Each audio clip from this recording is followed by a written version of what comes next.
We are live. Welcome back to the Forecast Golf Podcast. It's just, again, me and Dave. Craig is still enjoying I was going to say lovely sunny weather in Florida, but it's raining today, whilst it's been glorious down here on the south coast. So, who's missing out?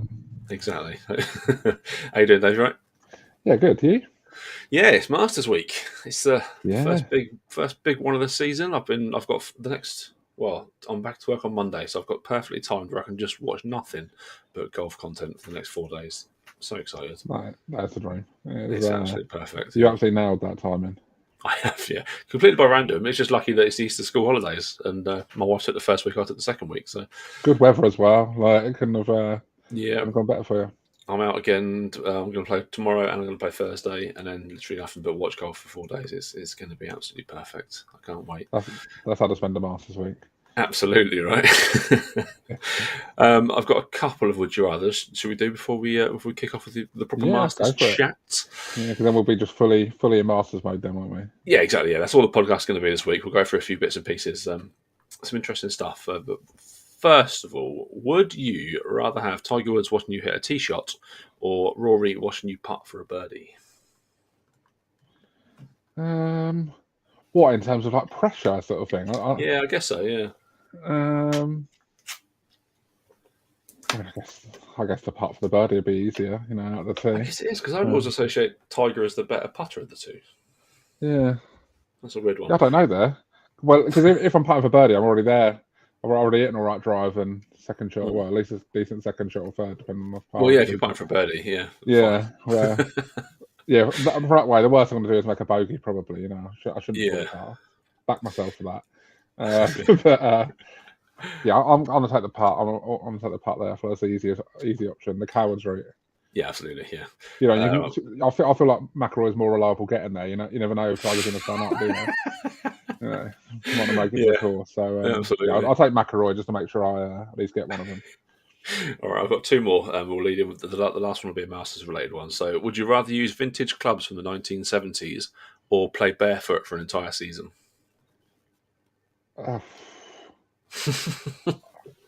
Like I have actually played a bit of barefoot golf at times. Have you?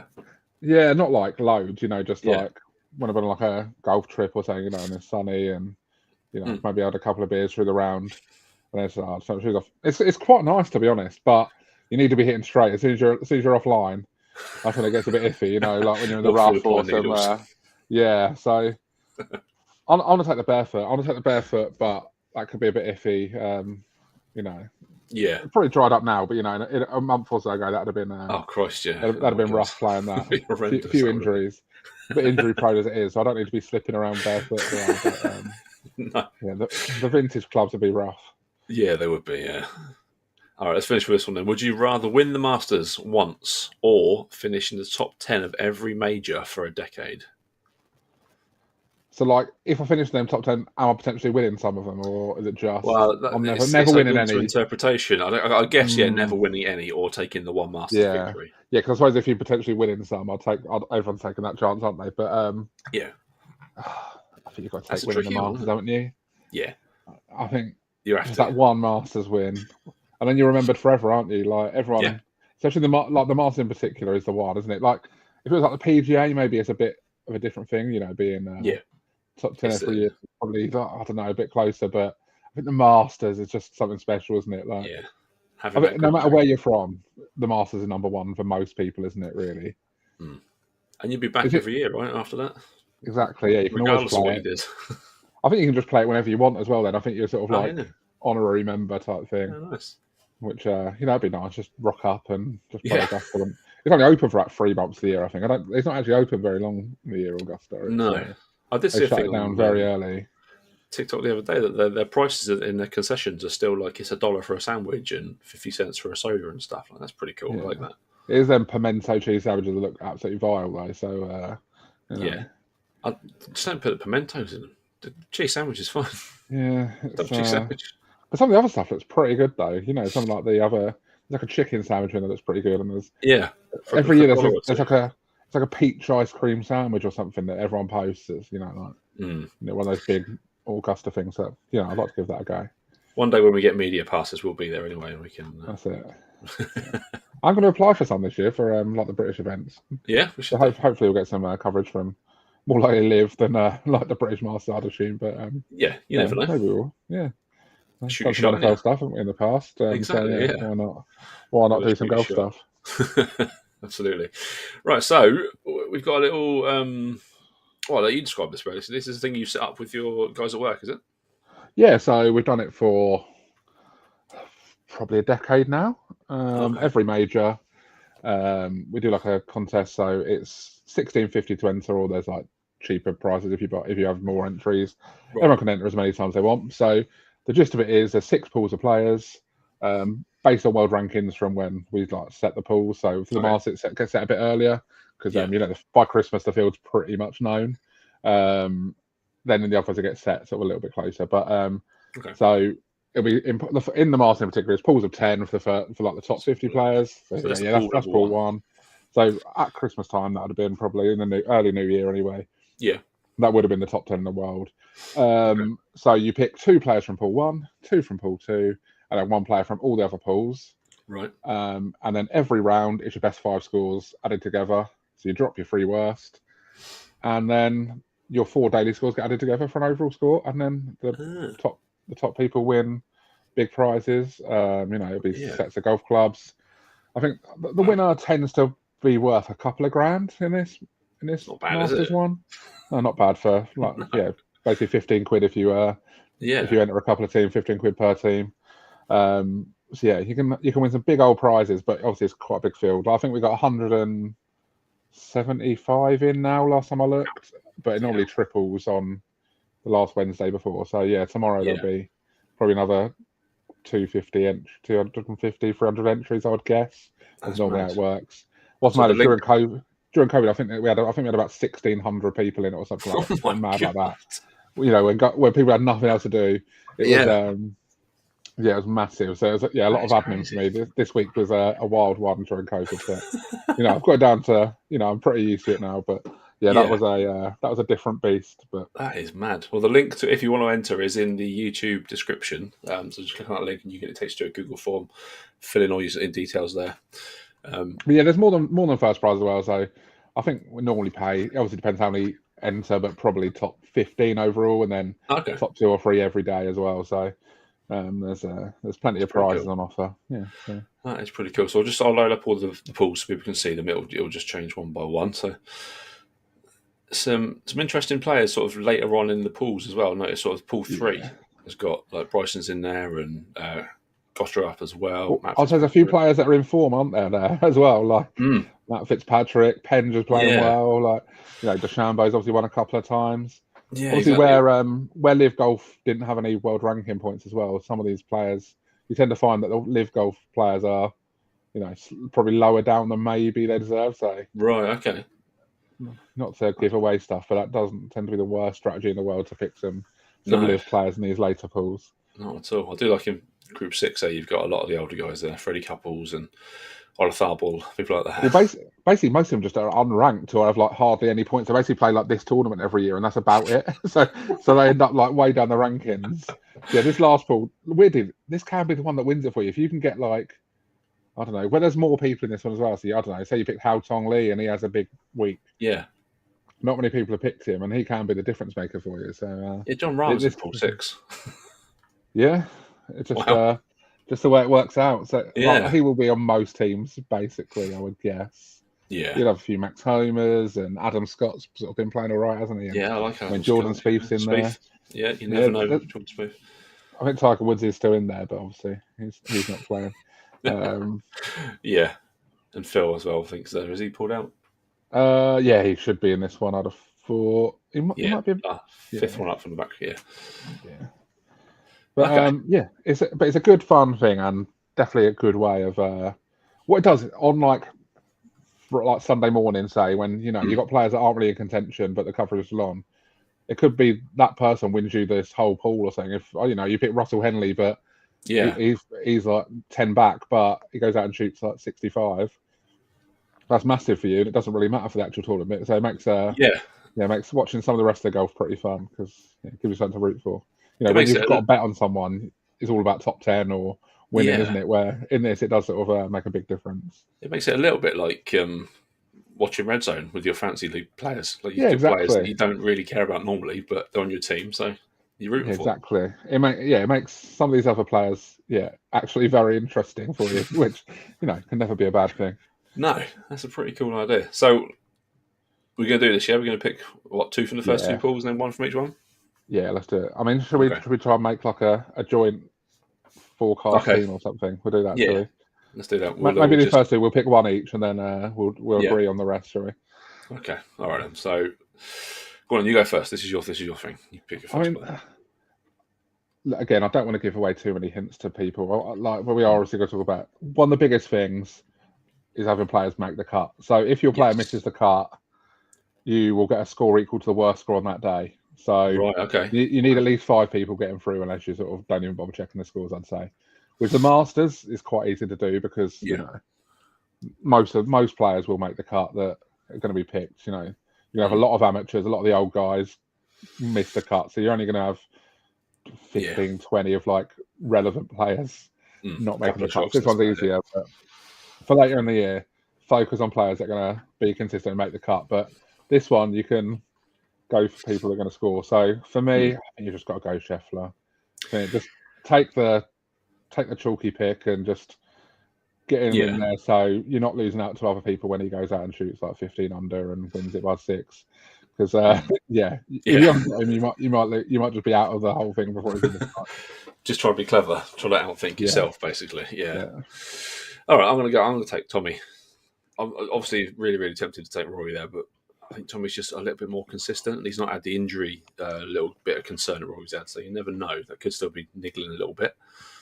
Well, I like Fleetwood a lot because we're going to do the trends later on, so the big trends for the Masters. But I mean, Fleetwood is one of the ones that fits basically every trend. I think of the 19 trends we're going to do, he fits 17 of them with 2 other people. Wow. So he is he's someone to definitely history is on his side, I would say. I like the Fleetwood pick. Yeah, cool. That's the pool 1 locked in, and pool 2. Some interesting names in pool 2. Yeah, like we said, pool 3's got a lot of players in form.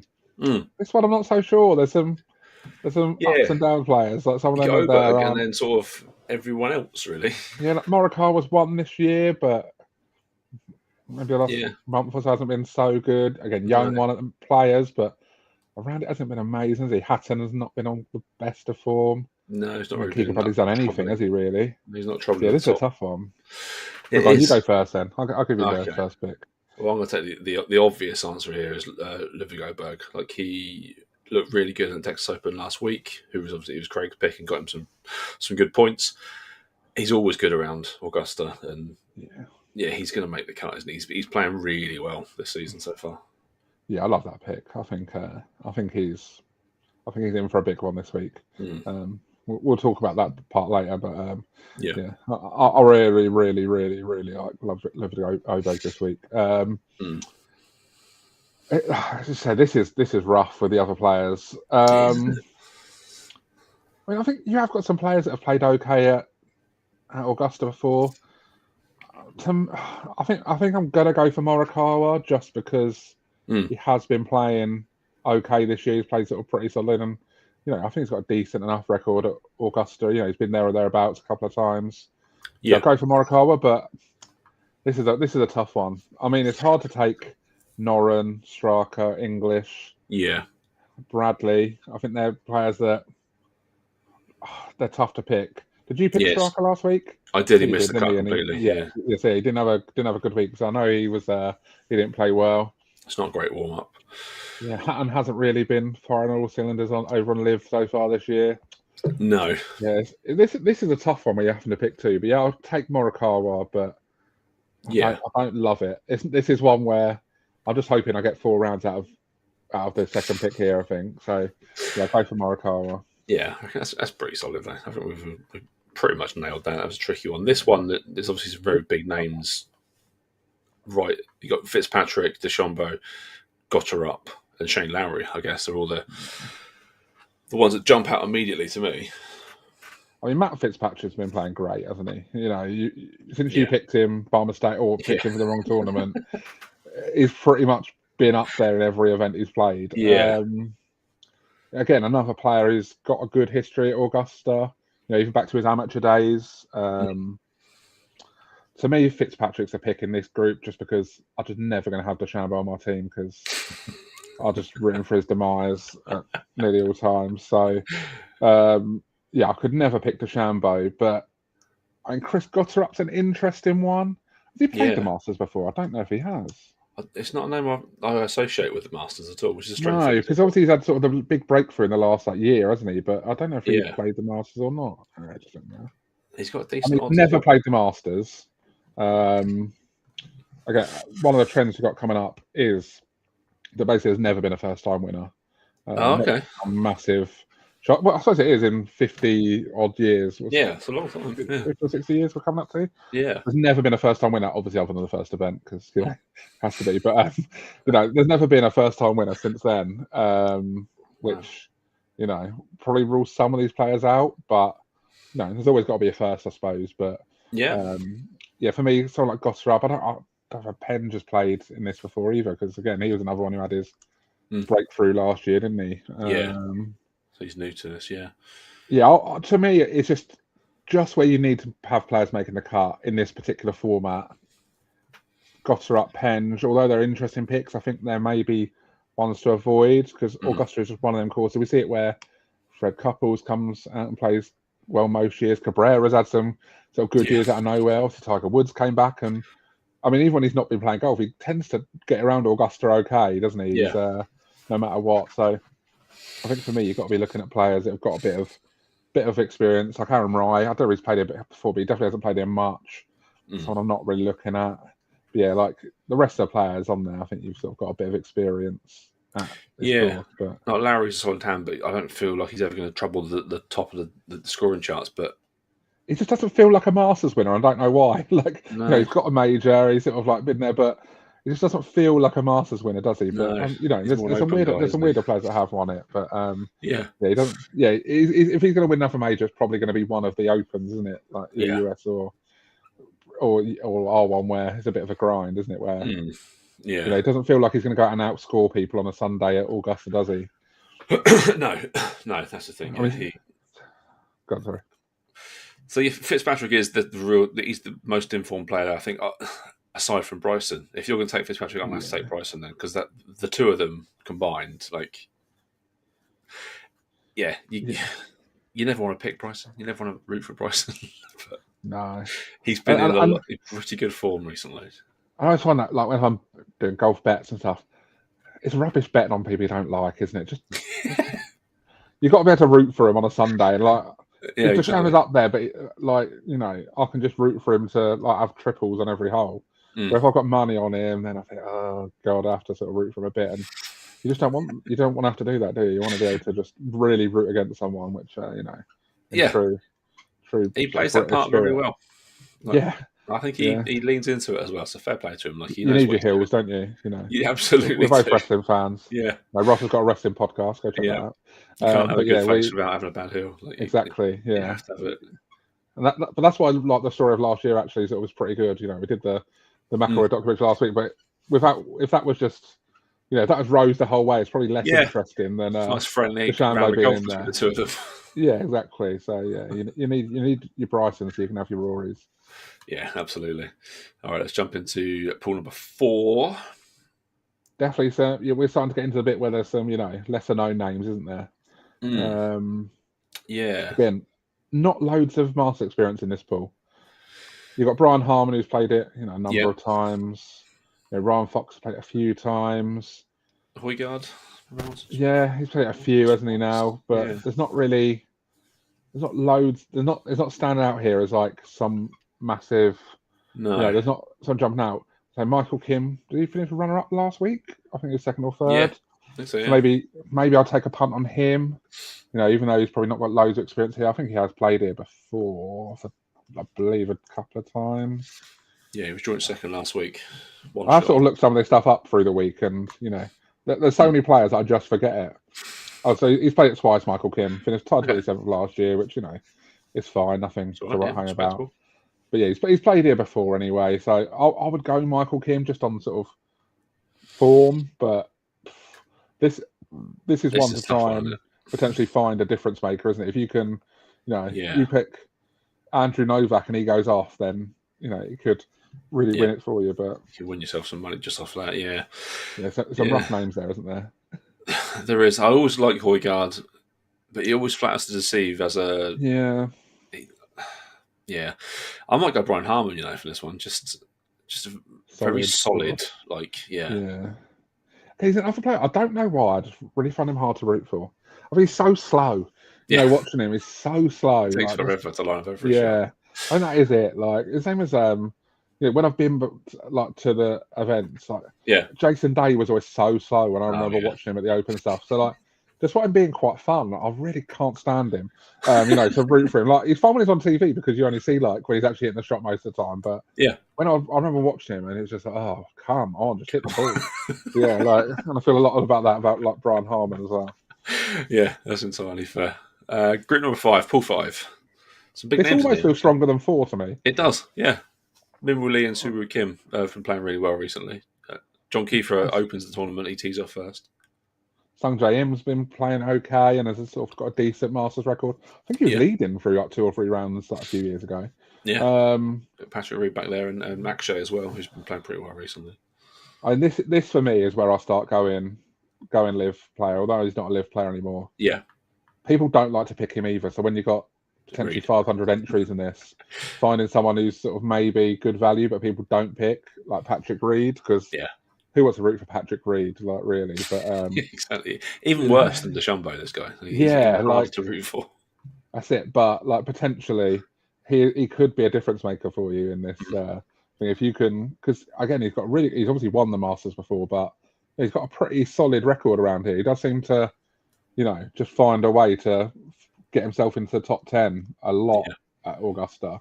Let's look how many he's actually had, but I know he's had a good few top 10s. You've got a big fan of Bryson in the chat there. And he loves a bit of Bryson. He's not going to come on your podcast, all right? He might. You never know. You got to ask him. Yeah, to say you never know with Bryson. Like Reed, he's got 1, 2, 3, 4, 5 top 10s, including a win in the last 8 years. There, so and that's a solid third in that first, a fourth.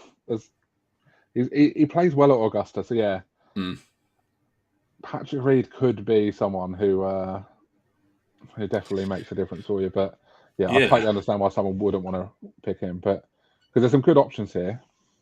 Yeah, I'm looking at Soo Kim because he scored pretty well in Texas, and he's been sort of there or thereabouts. Not really top 5, but top 10, top 12. So if you can just translate that for one more week, it could be a decent shout. But him and Reed. You don't even need someone. You don't even need someone to be incredible. If you can just get someone to, be solid and just not bring your Scotty team down or something, then then this one's okay. Yeah. So Billy Horschel, I think, has done pretty well at Augusta off the top of my head. These are tough to read. Sorry, I should have done a better graphic here. These were not made of AI at all. Okay, just, not all the hallmarks of AI, like a weird golf club that's smaller than the golf ball, the driver. That is hideous. I was trying to hit that thing. There's one name that jumps out immediately here, isn't there? But everyone's I think will be on. Yeah, he's going to be on almost every team. Yeah, I would guess. But there's some solid names there. Cam Smith's there. Adam Scott, Jordan Spieth. I mean, Dustin Johnson sort of played okay on Live so far this year. He's had a little bit of resurgence, and obviously a past winner. He's not got a bad record here. Mentioned before, Jason Day. He's got a good record at Augusta. Never won it, but he was up there for a number of years. Jordan Spieth obviously does well at Augusta, and we've seen it before where past winners can come back and do really well, even if they're not necessarily playing great. But there's a lot of names you can probably rule out straight away, can't you? Like a lot of the old guys. Yeah, I see what Tharball doing a great deal. There's not really an amateur that you're going to want to take. Like I remember Bryson playing as an amateur, and he actually got picked quite a few times back in the day. probably get on for 10 years ago now. Might even be 10 years ago. He was still amateur in the Masters, but he had such a good reputation that he did get picked. Yeah. Yeah, it's a tough one. If you're assuming most people take Rahm, picking your second one, there's a good number of options, but it's just they're all a bit risky, aren't they? There's not really that safe pick in there, like maybe you've got with like Patrick Reed, like in the last one, or I can't even think who we've picked so far now. I did it 2 minutes ago. Obviously, got a bit of dementia going on, but yeah, it's. I mean, Max Homer, like he's not been playing great, Homer but or Smith, either of those two guys. And Koepka's in there, got an all right record here. And Bubba Watson's another one who sort of plays quite well at Augusta a lot, and he's not really picked by many people. If you wanted to take a bit of a flyer on someone, and I'd say he's not probably not banking on him to win anything, but he might have a 66 in there or something, which could be more a 66 and then a load of 72s. It might be more valuable in this format where you're dropping your three worst scores. So some weird players. Fred Couples gets picked every year because he always has that thing. That someone out there will be picking Fred Couples and guarantee it. Yeah, we got a little comment from Ali there. For picking second person here, I'm biased, but I'm taking McKibben. Yeah, definitely good shouts there. That he's a good player. Not got much experience at the Masters, if any. Has he? Did he play last year? I don't know if he did. He's not one I've actually looked up for his past year. Has he played it before? No, but that's a good shout for a player that no one else is going to pick, probably. Yeah, definitely got a chance of a difference maker, which is what you need, especially if you're going to pick Scheffler in the first round or Rory, you probably need to be going for someone like a McKibben here who probably is going to be on a handful of teams at most. Yeah. Just to give it that edge. Yeah, if you're picking, although it might be the best picks in terms of just overall thing, like John Rahm and Scheffler and Rory, you're going to be matching up with a lot of teams. So you almost have to have them play well to have any shot. Where you could be a bit more up and down with some of the other players. So it's definitely something to be a difference maker. Yeah, definitely. It's a very interesting format. So if you did miss that, there's a link in the YouTube description to how you can get involved with this. You can pick your team, pay your entrance fee, and take your chance, basically. Yeah. But some big. And if anyone wants the full rules, just get in contact and I'll send the full rules link over. Yeah. So it's more complicated than it sounds in some ways, but basically just pick your team and I'll do the rest for you. Pretty much just look at the leaderboard throughout. Leaderboard gets updated. The first few days it'll every half hour or so, and then on the final day it gets a bit more frequent than that. Nice. I'll just be sitting there with my laptop updating the scores. Well, we're going to be doing, let's break the news to the lovely listeners now. We're going to be doing, today at the Masters, we're going to be jumping on live after the final round has finished every day to sort of recap that day's play, and we can go through the leaderboards as well, see which players are who've entered our tournament are going to be flying high. Yeah, we'll do it. All right, let's get into your trends, Dave. How many got? 19, so these are stolen from someone else on Twitter. Let me find them. But I thought they were good. I will give him credit when I get there, when I find them. I did have them and now I've lost them. So it's Ron Kloss on Twitter. It's at PGA Splits 101. So there are 19 trends, I believe. So shall I just go through them all? Yeah, go for it. I'll go through them all, then we can look at the players that sort of fit the most of them. So we have got 46 of the last 46 winners had played at least one previous Masters tournament. 27 of the last 28 winners made the cut of the Masters the year before they won. 26 of the last 28 winners had finished 30th or better in a previous Masters tournament. So, history is important. It's sort of based on that, isn't it? Basically. 58 of the last 61 winners did not win the Masters the year before. Oh, so there is a few. Oh, no, sorry, that's retaining it. Sorry, forget me. 58 of 61 did not win the Masters the year before. 24 of the last 26 were ranked in the top 30 in the world ranking. So, everyone always looks the outsider in this sort of thing. But, you might be better off looking. Just go obvious and you might be doing better. 19 of the last 20 winners were not the betting favourite for the week. Oh, okay. Maybe I think Scheffler is still the favourite, is he? 13 to 2 he is. despite not maybe the best form coming into it. 15 of the last 17 winners had at least 4 previous career wins. Again, saying look towards maybe more obvious picks at the Masters. 15 of the last 17 winners had won a tournament on US soil within the 2 years leading up to their Masters win. 14 of the last 16 winners had finished in the top 6 of a major tournament within the 2 years leading up to their Masters win. 16 of the last 16 winners have finished 30th or better in the previous start of the Masters. 15 of the last 16 winners had at least one top 8 finish in the 7 events before the Masters. So, you're looking at players in good form, even away from Augusta coming in. The last 14 winners had gained at least 18 total strokes tee to green the 4 events for their Masters win. A lot of these ones coming up. I think a lot of people think of Augusta as a putter's course. If you putt well, you're going to win. But I mean, the stats don't seem to back it up.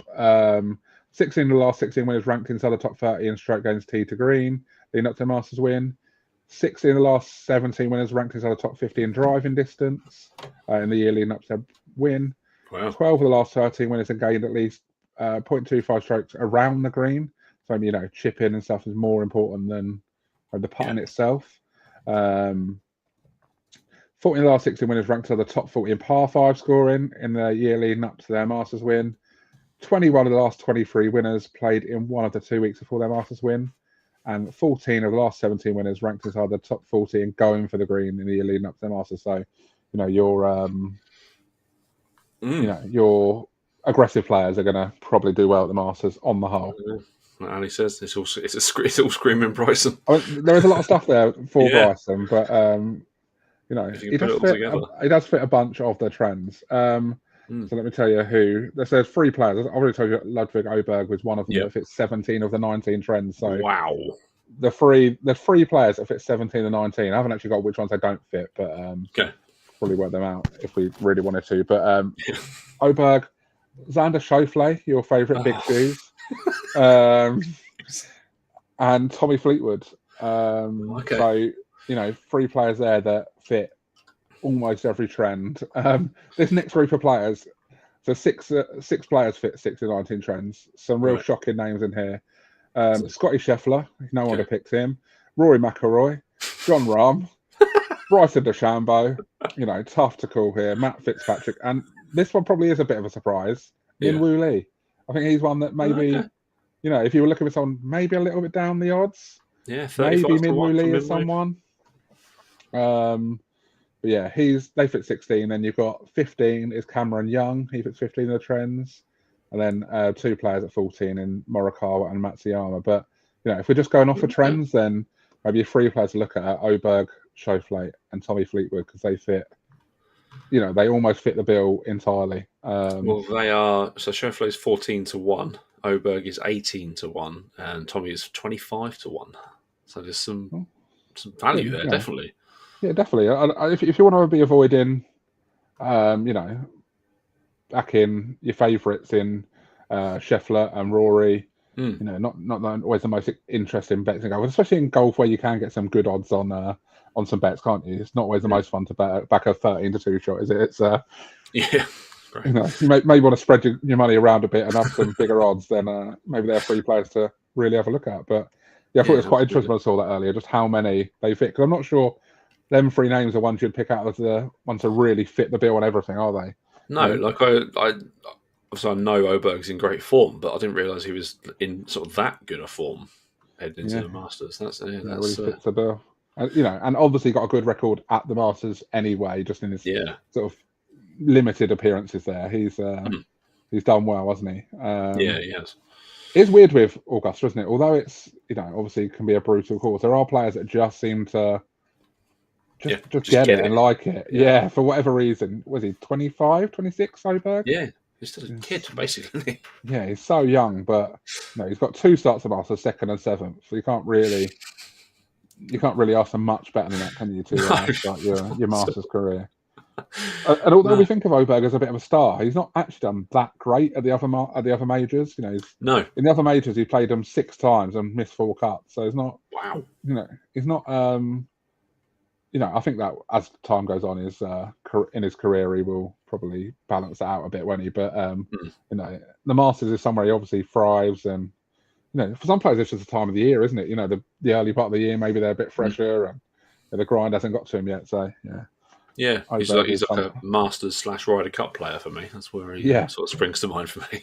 Yeah, it definitely feels that already, doesn't he? He feels destined to win one day, doesn't he? Which is mad after only playing it twice. But he feels like one of them players that you can just picture in the green jacket so easily. Absolutely.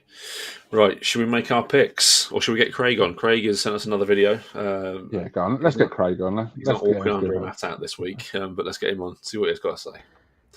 Good morning or afternoon, lads. Welcome. Apologies if it doesn't load. To a very rainy Florida.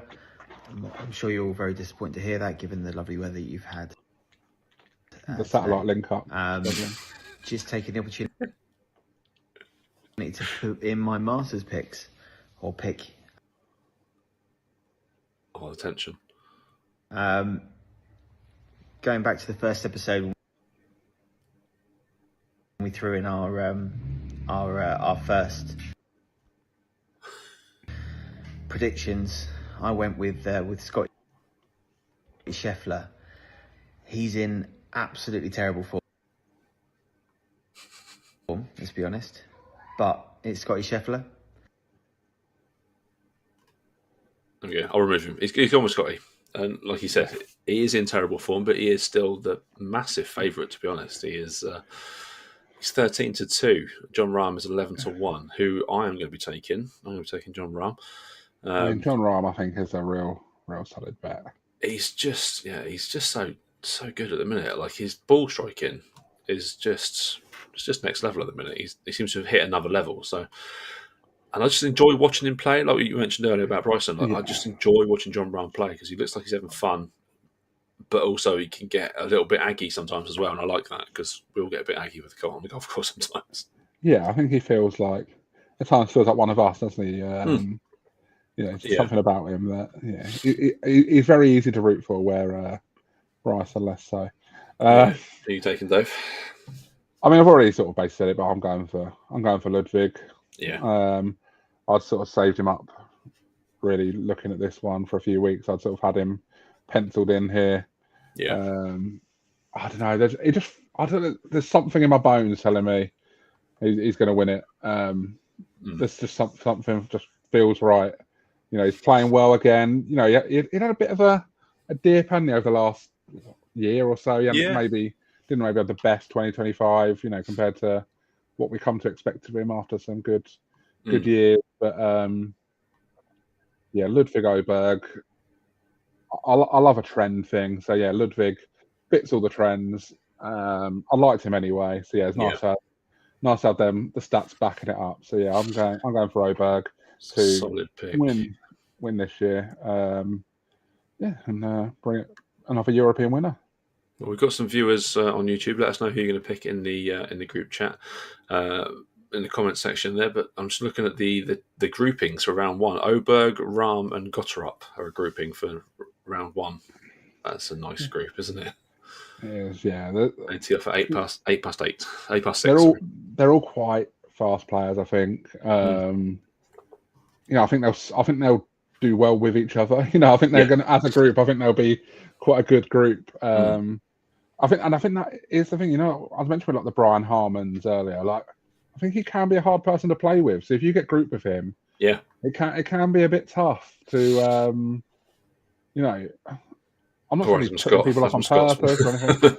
Like group with him. Patrick Cantlay, just because you might get bored to death as well.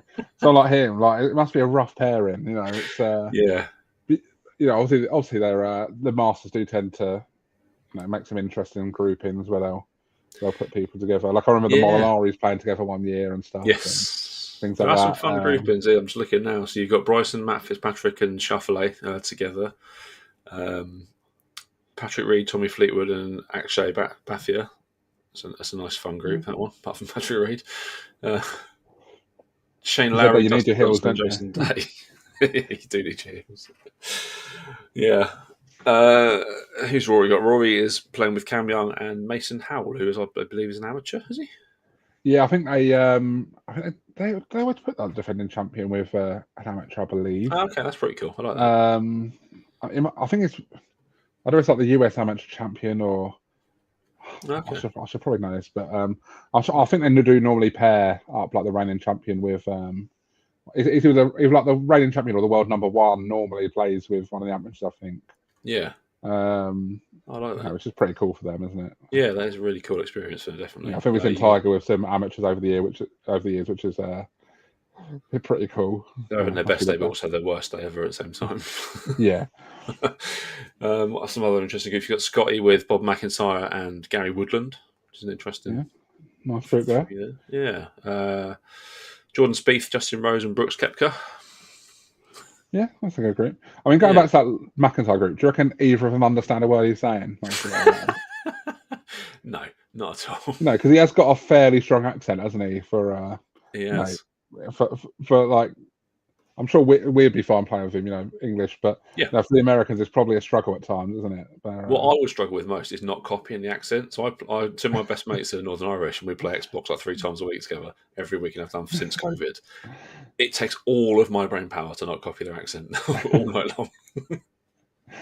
You must have mastered it by now as well. Yeah, I have. Yeah. It's just the best accent. I love it. Let's see if any of those groups stand out to me quickly. We've got. Well, we kick off with John Kiefer and Hao-To Lee. Max Homer's out early as well. He's in the second group in. I do wonder if it's an advantage about early. Just sort of almost get early, get it done. You don't get that time to be nervous if you're, if you're that type of player, maybe not got loads of experience.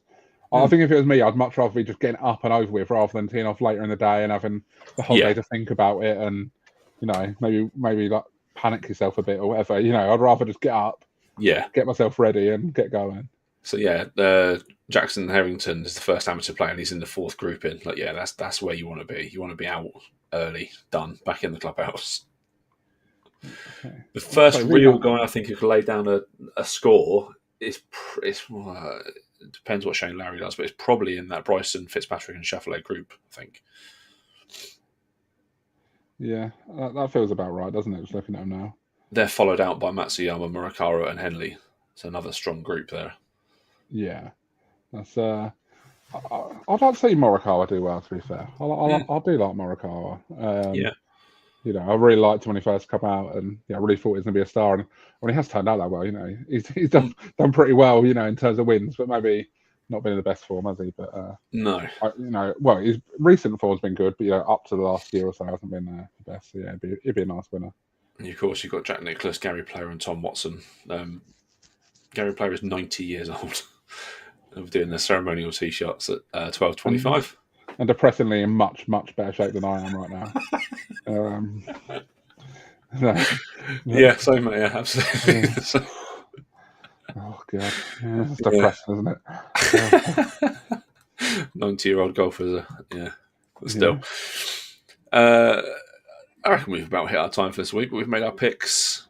We've done some trends. We've been through the fantastic competition you've got running. Does that run for all the majors, Dave? Is it that one? Yeah, so every major will do it. The Masters is obviously the biggest one. It's always the one that gets the most. But yeah, we do it for every major. Cool. Basically, all in golf prizes and stuff. Every penny that comes in gets spent on prizes. There's some big stuff up for grabs overall, which is pretty awesome. It's pretty fun. So, like we said, the link to that is in the YouTube description of this video. We'll post it up on our social media as well, just so people can see it on there. Which, of course, if you want to follow us, is at Forecast Golf Pod on Twitter and I think most places really. Just look for that. Make sure you like and subscribe. We've had 2 new subscribers on YouTube this week, which is great to see. Slowly. We are going to be back, aren't we? Yeah, come and join us on probably every night this week. Not this week. From Thursday to Sunday. That's the plan. Obviously, plans might change if things don't go right our way for whatever reason. Like today was a bit of a disaster for me from about 6 this evening. I was a bit under the weather and threw up absolutely everywhere. Not long before we started. So that was fun. But yeah, the plan is to be on every night this week, isn't it? So make sure you subscribe so you can get the notification when we go live. even if we both can't make it, I'm sure one of us will be here. We'll give you a little recap of what's happened at that Masters that day and how people are looking for the cuts and stuff. But yeah, so join us on late Thursday night after round one. But yeah, we will see you then. Thank you for watching. Thank you for subscribing, and we'll see you later on. Take it easy. Bye.